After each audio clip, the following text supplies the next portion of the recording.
ఆటగదరా శివ ఆటగదరా శివ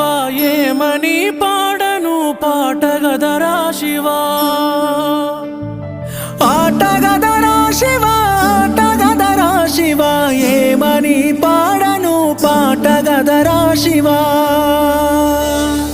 దేహాల మూటల్లి రక్తాల పూతల్లి కన్న తల్లి కడుపు కూతలే నీకు